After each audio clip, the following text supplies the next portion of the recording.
함께 사도신경으로 우리의 신앙을 고백하겠습니다. 나는 전능하신 아버지 하나님 전지의 창조주를 믿습니다. 나는 그의 유일하신 아들 우리 주 예수 그리스도를 믿습니다. 그는 성령으로 잉태되어 동정녀 마리아에게서 나시고 본디오 빌라도에게 고난을 받아 십자가에 못 박혀 죽으시고 장사된 지 사흘 만에 죽은 자 가운데서 다시 살아나셨으며 하늘에 오르시어 전능하신 아버지 하나님 우편에 앉아 계시다가 거기로부터 살아있는 자와 죽은 자를 심판하러 오십니다. 나는 성령을 믿으며 거룩한 공교회와 성도의 교제와 죄를 용서받는 것과 몸의 부활과 영생을 믿습니다. 아멘. 우리 함께 찬송가 86장 함께 찬양하도록 하겠습니다. 찬송가 86장 함께 찬양하겠습니다.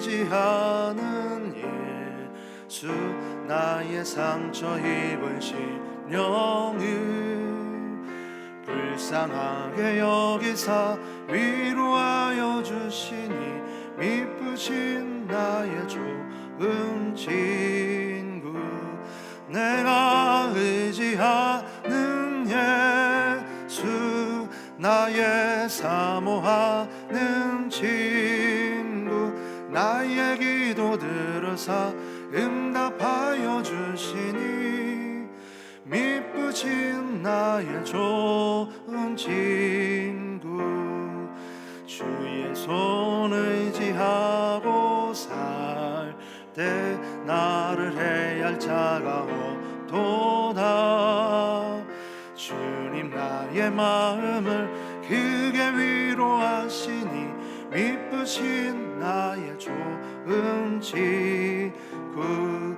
내가 의지하는 예수 나의 사모하는 친구 나의 기도 들으사 응답하여 주시니 미쁘신 나의 좋은 친구 내가 요단강 건너가며 마음이 두려워서 떨 때도 주가 인도하시니 어찌 두려워하랴 미쁘신 나의 좋은 친구 내가 의지하는 예수 나의 사모하는 친구 나의 기도 들으사 응답하여 주시니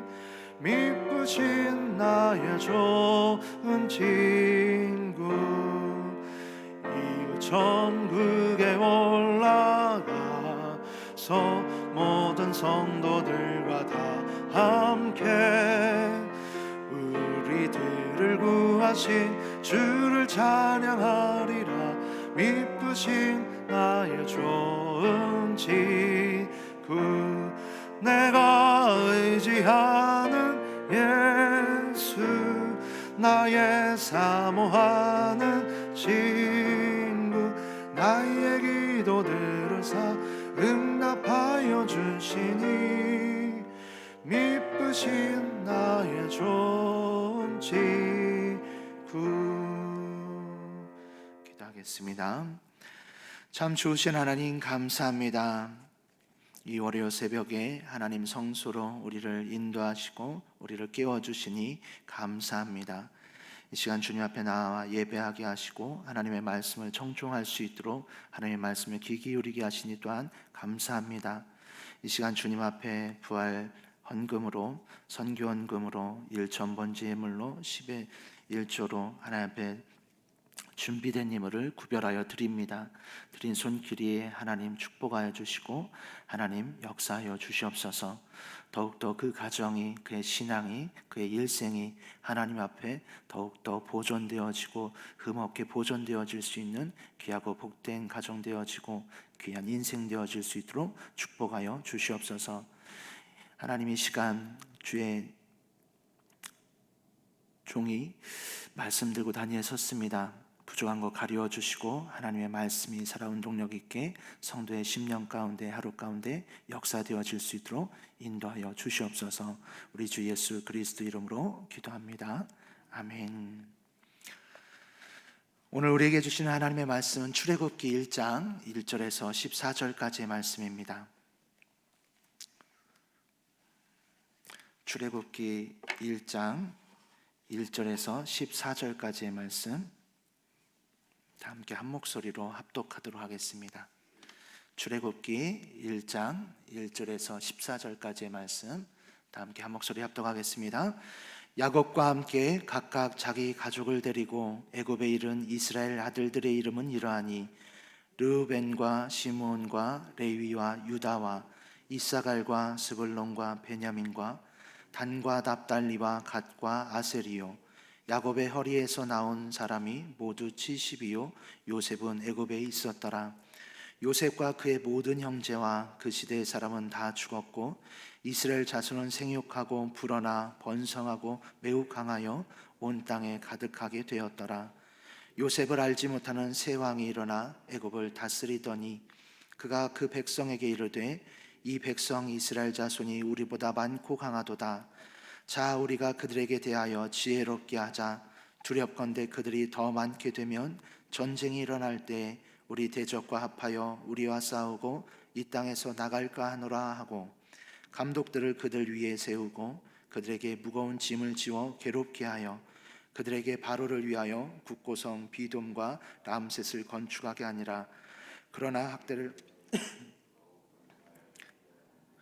애굽 사람이 이스라엘 자손으로 말미암아 근심하여 이스라엘 자손에게 일을 엄하게 시켜 어려운 노동으로 그들의 생활을 괴롭게 하니 곧 흙 이기기와 벽돌 굽기와 농사의 여러 가지 일이라. 그 시키는 일이 모두 엄하였더라. 아멘. 할렐루야. 이 새벽에도 주의 전에 나온 성도님들에게 하나님의 은혜와 축복이 가득하길 소망합니다. 오늘부터 이제 출애굽기 말씀을 새벽마다 이제 보게 될 겁니다. 출애굽기 말씀 어떻게 보면 1장의 맨 처음 서두 부분인데요. 오늘 말씀을 이제 담임 목사님이 아닌 제가 이 말씀을 이제 설교하게 되어서 처음에는 본문 말씀을 확인하고 나서 주여 왜 저에게 이런 그런데 이 출애굽기 말씀은 굉장히 중요한 말씀입니다. 왜냐하면 출애굽기를 구원론의 모형으로 보기 때문에 그렇습니다. 구원론이라는 것이 무엇입니까? 한 인간이 죄인 되어졌던 인간이 구원받게 되어지는 것에 대한 것이죠. 출애굽기의 말씀을 보게 되어지면 창세기부터 하나님께서 말씀하시고 예언하시고 약속하셨었던 말씀이 성취되어지고 그 성취가 궁극적으로 이스라엘 백성을 애굽에서 탈출시킬 뿐 아니라 죄의 길에서 하나님께서 하나님의 자녀로 완전하게 인치시고 하신 것을 확연하게 보여주는 것이 출애굽기이기 때문에 그렇습니다. 그래서 오늘의 말씀을 우리가 함께 보면서 이제 내일부터 출애굽기의 본격적인 말씀들 구원시키시기 위해서 모세를 준비시키시고 모세를 통하여서 이스라엘 백성들을 애굽에서 탈출시키시고 가나안 땅으로 이끄시는 그 여정들을 보게 되어질 때 정말로 우리에게 또한 오늘 보겠지만 우리 가정과 우리 가문 가운데 하나님께서 이끌어 가실 계획과 구원의 놀라운 역사들이 어찌 될지 우리 마음 가운데 기대가 심겨질 것입니다. 그러한 기대와 하나님의 은혜가 충만하기를 축복합니다. 창세기의 마지막 장 52장의 마지막 부분에 보게 되어지면 이렇게 나옵니다. 요셉이 이스라엘 자손들을 맹세시킵니다. 그래서 내 해골을 메고 올라가겠다라고 너희는 나에게 약속하라 라고 하고서 그 약속을 받아냅니다.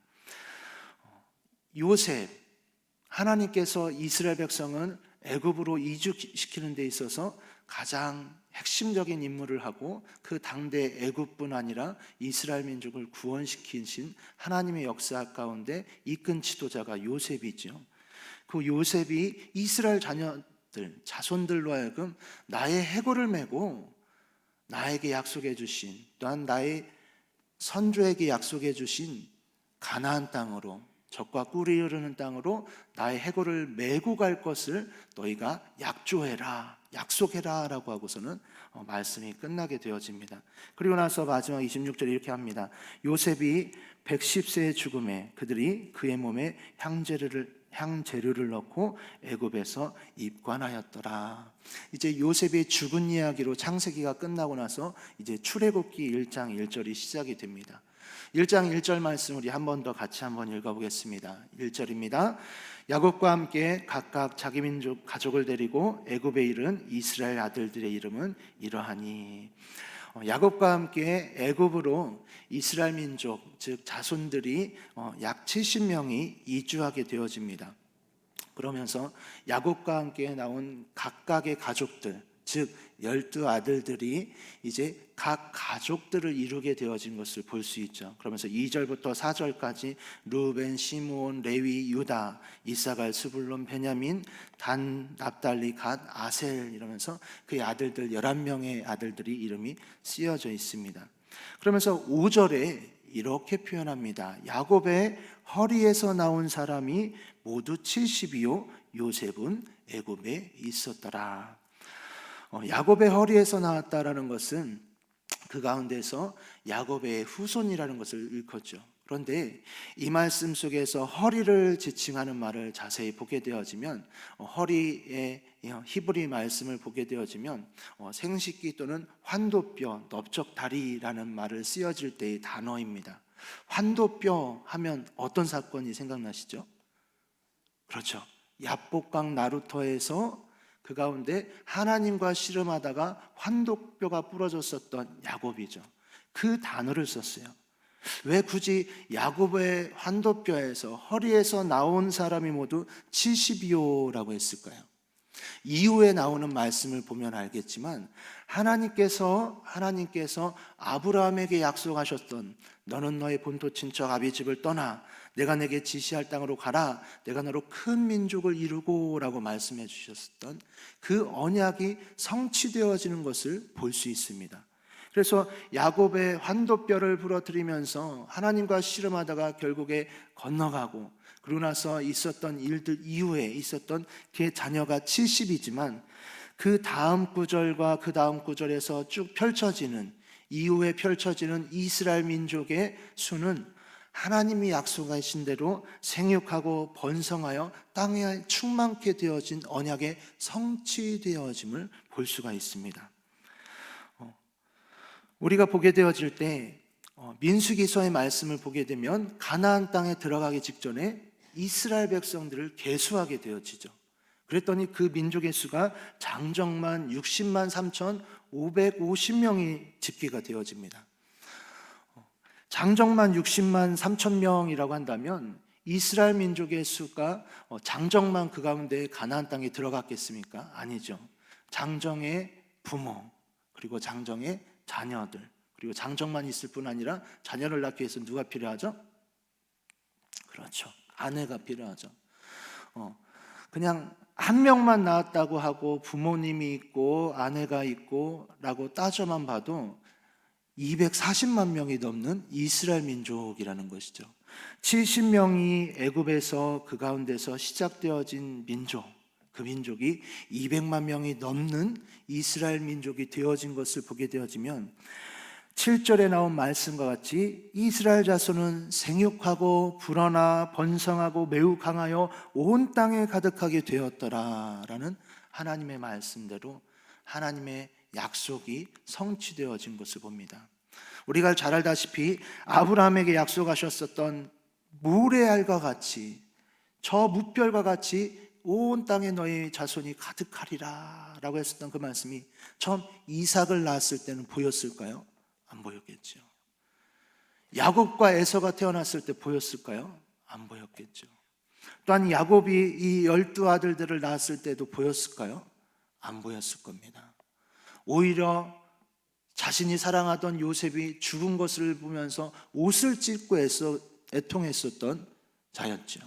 그러고 나서 국무총리가 되어졌다라는 것을 아들들을 통해서 얘기 듣고 나서 식량을 사러 갔었던 그 아들과 더불어서 버금수레와 함께 요셉이 보내어진 그것을 보고 애굽으로 이주하면서 어찌 보면 야곱의 마음에는 근심이 있었을 수 있을 것입니다. 왜냐하면 야곱에게 있어서 가나안 땅이 아닌 애굽은 어디죠?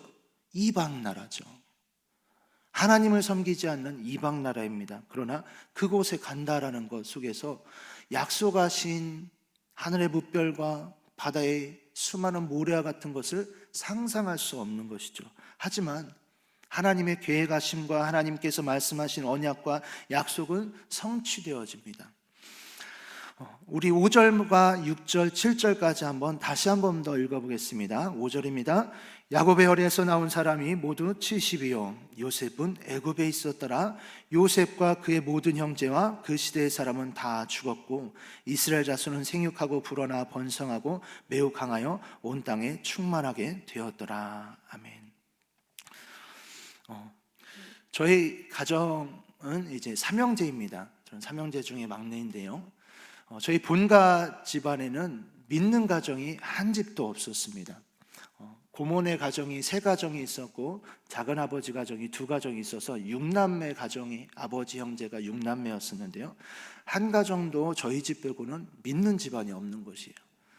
그래서 할머니가 살아계실 때 추모 예배를 이제 가정 예배로 이제 추모 예배를 드리게 되어졌을 때 할머니가 돌아가시고 나서 이제는 예배를 드리지 않고 우리는 이제 제사를 드려야겠다라고 하면서 작은 아버지들이 이제 제사 드리러 따로 모이기 시작을 했습니다. 그것이 한 해, 2해 지나가면서 그 당시에 제 기억으로 이제 중학생 때였던 것 같은데요. 이대로 가다가는 작은 아버지들과 모였던 것이 이제는 모이지도 않게 되어지고 이러면서 우리 가문이 흩어지는 것은 아닌가, 쪼개지는 것은 아닌가라고 하면서 이제 큰형님에게 막 이런저런 고민들을 얘기를 했어요. 그랬더니 큰형이 그런 얘기를 해주더라고요. 병건아, 한번 잘 생각해 보자. 우리가 마냥 계속해서 아이들일까? 아니겠지. 나중엔 커서 이제 결혼도 하고 가정을 꾸리겠지. 그렇지. 그러면 우리가 이제 어른이 되어지고 자녀를 낳고 또 그 자녀들이 커서는 이제 또 자녀를 낳게 되어지겠지. 그러겠지. 그러면 그때 돼서는 우리가 믿는 집안인 우리가 이제 삼형제 장가가고 이러면서 또 아들들이 있겠고 딸들이 있겠고 또 그들이 장가가고 시집가고 이러면서 가문을 이루겠지. 그러겠지. 지금 우리 때에 있어서는 작은아버지들과 고모들은 아직 믿지 않는 가정이지만 이 시대는 나중에 지나가고 나서 자녀 세대 때 우리의 믿음의 자녀들이 나오고 나서는 믿음의 가문으로 이어지겠지라고 얘기를 하는 겁니다. 그렇게 이제 생각을 하다 보니 하나님께서 믿음의 가문으로 일으키시고 또한 우리 가정을 통하여서 또한 믿지 않았던 이제 친척들이 예수님을 믿고 믿음의 가문으로 세워질 것에 대해서 막 그림을 그려지게 되더라고요. 그것을 생각하면서 하나님께서 일으키시고 이끌어 가셨었던 아브라함과 야곱과 이삭과 야곱과 또한 그 12지파를 통하여서 일으키셨었던 하나님 백성의 이제 섭리와 계획하심들이 그 가운데서 굉장히 가슴 벅차게 창세기와 출애굽기 말씀을 읽었던 기억이 있습니다. 이스라엘 백성들의 사람들의 이야기를 보면 5절에서는 70이요라고 하지만 6절에 보면 그 시대의 사람은 다 죽었고 라고 나옵니다. 우리가 이 정도의 신앙, 그 시대의 사람은 다 죽었고 나와 함께 열심히 신앙생활하고 부흥의 전성기를 이루면서 그 시대 때 좋았지, 그 목사님 때 좋았지 라고 하면서 함께 전도하고 함께 부흥을 일으키며 함께 기도의 응답을 누리면서 정말 하나님은 살아계셔 라고 했었던 사람들이 1명씩 2명씩 다 돌아가시면서 이제는 그때의 믿음의 사람들이 보이지 않아 라고 하면서 절망 가운데 마음 가운데 낙심이 있을 때 있습니다. 하지만 우리에겐 7절과 같이 이스라엘 자손은 생육하고 불어나 번성하고 매우 강하여 온 땅에 충만하게 가득하게 되었더라가 우리에게 펼쳐진다라는 것이죠. 이것은 하나님께서 주권적으로 일으키시고 역사하시기 때문에 그렇습니다. 출애굽기의 말씀이 구원론의 모형으로 보게 되어지는 것은 하나님이 이스라엘 백성을 제사장 나라로 삼으시고 그 제사장 나라 되어진 이스라엘 백성을 통하여서 온 세상을 주관하게 하시는 역사의 주관자라는 것을 보여주시고 있습니다. 그러면서 이스라엘 민족을 구원시키시고 그 구원시키신 민족을 통하여서 예배를 받으시고 제사를 받으시는 하나님을 우리가 보게 되어집니다. 이것은 작게는 우리 개인에게 있어서 구원으로 이끌어 가시는 하나님의 여정들을, 또한 우리가 속한 가정에 있어서 하나님께서 믿음의 가정과 믿음의 가문으로 이끌어 가시는 것들을 우리가 출애굽기서를 읽어가면서 그려보고 우리가 그것을 볼 수 있을 것입니다. 7절에 나온 말씀과 같이 이스라엘 자손은 생육하고 번성하고 불어나서 매우 강하여서 온 땅에 충만하게 되어집니다. 얼마나 충만하게 되어졌는지 이후에 나오는 바로 왕이 심히 근심할 지경에까지 이르게 되어집니다. 우리 8절 말씀으로 또 이제 반전이 이루어지는데요. 우리 8절 말씀 한번 읽어보겠습니다.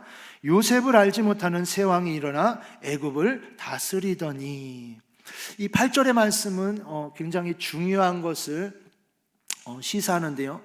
요셉을 알지 못하는 새 왕이다라는 것은 무엇을 의미하냐면, 요셉, 이스라엘 민족, 히브리 민족이 믿었던 하나님, 역사의 주관자 되어졌었던 하나님을 목도했었던 자들이죠. 그 자들이 그것을 알았었던 왕이 이제 죽고 그 후대 왕이 이제 요셉을 알지 못하는, 즉 하나님을 알지 못하는 왕이 세워졌다라는 것입니다. 하나님에 대해서 전혀 모르는 것이에요. 이 시기가 이루어지기까지 400년이라는 시간이 흐르죠. 그 시간 동안 이 애굽의 왕은 하나님을 모르는 민족이 되어지고 하나님을 모르는 왕이 되어집니다. 그 왕이 애굽을 다스렸다라는 것이에요. 그러고 나서 이후에 나오는 말씀을 보게 되어지면 이스라엘 민족이 하나님을 알지 못하는 민족 가운데서 애굽 땅에서 굉장히 혹사되어지고 고욕을 치르고 곤욕을 치르는 것이 대표적으로 등장하면서 나오게 됩니다.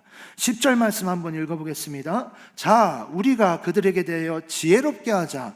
두렵건대 그들이 더 많게 되면 전쟁이 일어날 때 우리 대적과 합하여 우리와 싸우고 이 땅에서 나갈까 하노라 하고, 그 왕이 말하는 것이 많은 나라들을 정복한 애굽입니다. 수많은 민족들이 존재하는 땅이에요. 그런데 히브리 민족 되어진 작은 민족, 70으로 시작해서 이제는 약 200만 명이 되어지긴 했지만, 이 민족 하나를 두고서 자, 우리가 지혜롭게 하자, 우리가 두렵다라고 말할 정도로 그 왕이 얘기했다라는 것이죠. 그 정도로 하나님이 언약하신 대로 성취하셨다라는 것입니다. 이해가시나요? 70명으로 시작했었던 이스라엘 민족이 하나님께서 더 올라가서 아브라함에게 약속해 주셨었던 언약이 성취되어진 것을 우리가 지금 읽고 있는 것입니다. 그래서 그들이 왕이 세워진 것은 감독들을 세우고 그들을 통하여서 무거운 짐을 지어서 그들을 괴롭게 하여서 그 민족으로 하여금 우리 민족을 넘보지 못하게 하고, 그 민족으로 하여금 우리의 종노릇하게 하고, 그들로 하여금 국고성인 비돔과 람셋을 건축하게 하자라고 합니다.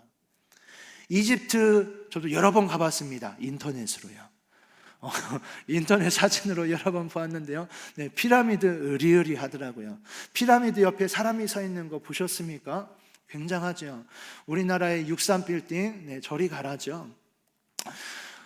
굉장한 그 성을 그 당시에 이제 고역을 치른 이스라엘 민족으로 하여금 세웠다라는 것입니다. 크레인이 없었어요. 포크레인이 없었습니다. 지게차가 없었어요. 사람들의 힘으로 인하여서 세워진 성이죠. 그렇기 때문에 이것을 건축하게 하기 위해서 이스라엘 민족을 더욱더 학대하였다라는 것입니다. 그럼에도 불구하고 하나님의 역사와 하나님의 주권은 이렇게 펼쳐집니다. 우리 12절 말씀 한번 읽겠습니다. 그러나 학대를 받을수록 더욱 번성하여 퍼져나가니 애굽 및 사람이 이스라엘 자손으로 말미암아 근심하여. 그들이 학대를 받으면 받을수록 더욱더 번성하여서 퍼져나갔다라고 하는 것입니다. 그래서 이제는 왕이 우리가 지혜롭게 하자라고 생각했었던 그 왕이 이제는 더 지나서 이스라엘 자손으로 말미암아 애굽 사람이 이스라엘 자손으로 말미암아 근심하여라는 것이죠. 여기에서 근심했다라고 하는 것은 그들로 하여금 두렵고 그들로 하여금 떨게 또는 그들로 하여금 파멸시키고자 싶은 증오의 대상으로까지 여겨진 것을 말합니다. 이 민족만 보면, 이 사람만 보면, 이 히브리 족속들만 보면 이들을 파멸시키고 싶은 증오가 나올 정도로만큼 그들이 두려워졌다라는 것이에요. 그 근심입니다. 굉장히 하나님께서 축복하신 것을 볼 수 있죠. 근데 이것을 보면 참 아이러니합니다. 왜냐하면 우리가 볼 때 신앙생활 잘하고 또한 잘 번성하여서 놀라운 가문을 일으켰을 때 보면 저 장로님네 가정 보니까 정말 하나님 살아계셔. 와, 저 아무개네 집, 저 교인 성도네 집 보니까 정말 하나님이 놀랍게 축복하셨어라고 하면서 우리가 보면서 흐뭇해할 수 있잖아요. 그런데 애굽 사람들은 뭐 했다라는 것이요? 근심하였고 파멸시키고 싶을 정도로 증오했다라는 것이죠. 이것이 믿는 자의 시각과 믿지 않는 자의 시각의 다른 점입니다. 축복되어진 것을 축복이 아니라 저주로 받아들이고 두려움으로 받아들이고 있는 것이죠. 그리하여서 이스라엘 자손을 일을 시키기를 더 엄하게 시키기 시작합니다. 우리 마지막 14절 말씀 한 번 더 읽겠습니다. 어려운 노동으로 그들의 생활을 괴롭게 하니 곧 흙 이기기와 벽돌 굽기와 농사의 여러 가지 일이라 그 시키는 일이 모두 엄하였더라. 어찌하였던지 엄하였다라는 것입니다. 이제 내일부터 담임 목사님을 통해서 함께 보게 되어질 출애굽기의 여정의 말씀들을 보게 되어지면 얼마나 엄하였는지, 또한 이들이 얼마나 반인격적인 일들을, 반인륜적인 일들을 일삼았는지 나중에는 영아, 살해, 학대 사건까지 이어지죠. 이 민족을 그냥 일만 시켰더니 더 이상 답이 나오지 않아서 어떻게 합니까? 사내 아이들을 죽이기까지 이릅니다. 이것은 무엇이에요? 우리 민족이 이제 겪었었던 수치이고 순환이었죠. 민족 말살 정책이 시작되었다는 것이에요.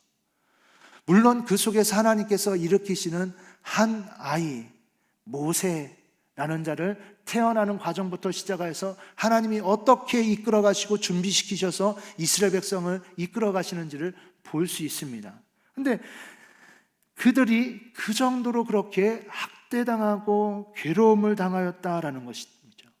그래서 이스라엘 백성이 무엇을 했을까요? 여기에서는 표현되진 않았습니다만 하나님 저희를 도와주시옵소서 기도하기 시작한 것이죠. 애굽 땅에서 그들이 하나님을 모르는 민족 가운데서 종노릇하면서 살면서 처음 시작 400년 전에 시작할 때는 그러한 민족이 아니었지요. 이스라엘 민족 하면 신이 함께하는 민족, 하나님이라는 여호와라는 신이 함께하는 민족으로 우러러봤었던 민족이지만 애굽 땅의 입장에서 보게 되어지면 정말로 가증히 여기는 목축업을 하는 민족, 소외되어진 민족일 뿐입니다. 그래서 나암셋이라는 곳, 고센 땅이라는 그곳에서 그들이 목축업을 하면서 이방 나라인 애굽 사람과 같이 동화되어지지 않고 그들의 문화를 형성해가고 그들의 신앙을 고수해가며 살아가게 되어지죠. 하지만 시대가 흐르고 오르면서 그렇게 흘러가지 않았다라는 것입니다. 이스라엘을 괴롭게 하고 이스라엘을 학대하고 결국에는 이스라엘의 사내 아이들까지 모조리 죽여버리는 이제 정책까지 쓰게 되어지는 지경까지 이르죠. 하나님께서 이스라엘 민족의 신음소리를 들으시고 고충을, 그들의 하수연을 듣습니다. 그리고 하나님께서 펼쳐가시는 이제 구원의 계획들이 시작되어집니다. 내일부터 듣게 되어질 출애굽기 말씀 기대되지 않으십니까?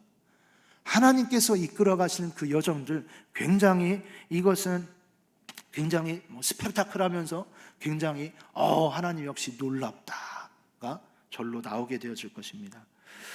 이 속에서 우리가 한 가지를 보았으면 좋겠습니다. 무엇이냐면 우리 가정을, 우리 가문을 한번 생각해 봤으면 좋겠습니다.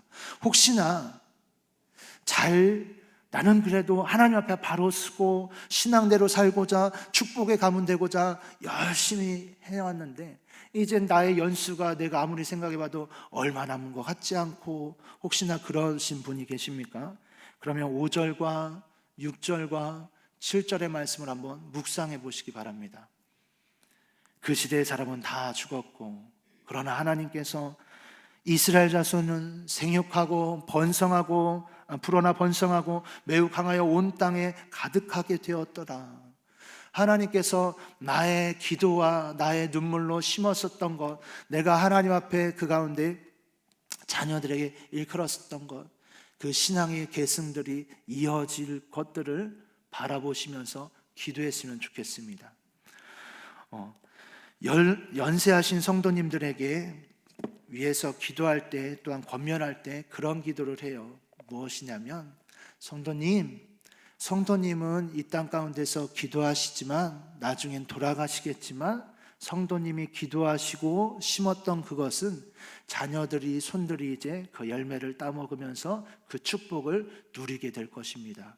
성도님은 돌아가시겠지만 그 기도는 이 땅 가운데 남아서 하나님께서 응답하시는 것들이 이루어질 것입니다. 사랑하는 성도 여러분, 하나님께서 이끌어 가실 가정, 하나님께서 이끌어 가실 가문들을 기대하면서 우리가 하나님만 바라보며 믿음으로 살아갈 수 있기를 소망합니다. 할렐루야. 우리 이 시간 함께 기도하겠습니다.